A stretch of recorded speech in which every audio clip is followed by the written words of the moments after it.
Halo, Assalamualaikum warahmatullahi wabarakatuh. Nama saya Intan Permatasari, NPM 502189, kelas 4E, Prodi PGSD.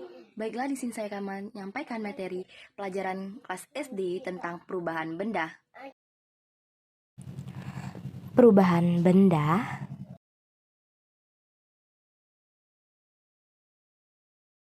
A. Faktor penyebab perubahan benda.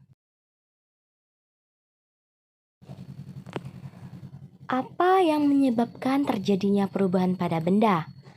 Yaitu kayu menjadi lunak, besi menjadi rapuh, apel menjadi lunak dan lembek terjadi karena adanya proses penguraian pada bahan-bahan itu.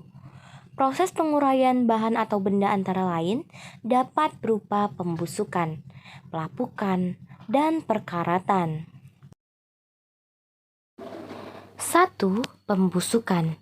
Kompos merupakan pupuk alami yang dapat menggemburkan tanah dan menyuburkan tanaman. Kompos berasal dari tumbuhan, daun-daun tumbuhan membusuk menjadi kompos. Pembusukan daun-daun tumbuhan itu disebabkan karena adanya makhluk hidup sangat kecil yang disebut bakteri. Pembusukan pada proses pembentukan atau pembuatan kompos merupakan contoh pembusukan yang menguntungkan manusia. Pembusukan pada beberapa bahan dapat mengakibatkan kerugian, misalnya pembusukan pada bahan makanan.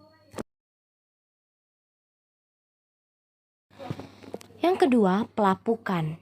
Benda yang terbuat dari bahan kayu awalnya dapat digunakan dengan baik. Makin lama, benda itu tidak dapat digunakan lagi karena rusak. Salah satu penyebab kerusakan itu adalah pelapukan. Pelapukan mengakibatkan kayu yang semula kuat dan keras menjadi lunak dan mudah hancur. Menjaga agar benda dari bahan kayu tidak cepat lapuk antara lain dengan cara mengecat. Dengan cat, itu membuat kayu tidak terkena air dan udara secara langsung. Kayu yang terkena air dan udara secara langsung lebih cepat mengalami pelapukan. 3. Perkaratan. Perkaratan terjadi pada benda logam seperti besi, tembaga, dan kuningan. Akibat perkaratan, benda-benda logam yang semula kokoh dan kuat menjadi rapuh. Cara menjaga agar benda logam tidak cepat berkarat antara lain dengan cara mengecatnya. B. Kesesuaian sifat dan kegunaan benda. Beraneka ragam benda di sekitar kita. Benda-benda itu memiliki sifat yang berbeda-beda. Ada yang keras, lunak, lentur, dapat mengantarkan panas, tidak dapat mengantarkan panas, kedap air, dan ada pula yang tidak kedap air. Sifat-sifat benda itu dimanfaatkan untuk keperluan yang berbeda.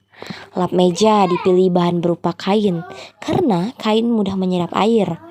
Ember dipilih bahan plastik karena plastik bersifat lentur dan ringan. Gelas dibuat dari bahan kaca karena selain kaca bersifat kedap air, juga permukaan licin sehingga mudah dibersihkan. Selanjutnya ada glosarium yang terdiri dari bahan organik, yaitu bahan yang bersifat dari tumbuhan.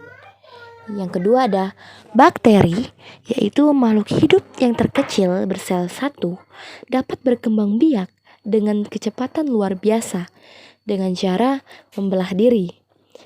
Yang ketiga ada kompos, yaitu pupuk alam yang terbuat dari dedaunan yang membusuk. Yang keempat ada pelapukan, yaitu proses rusaknya suatu benda dari tumbuhan atau binatang karena jamur, air, udara, atau jasad renik lain. Yang kelima, perkaratan, yaitu proses terjadinya oksidasi pada logam akibat zat asam atau oksigen. Yang keenam ada suhu yaitu ukuran kuantitatif terhadap panas dan dingin suatu benda. Baiklah, itulah materi dari saya untuk pelajaran SD mengenai perubahan benda dan ciri-cirinya. Terima kasih. Wassalamualaikum warahmatullahi wabarakatuh.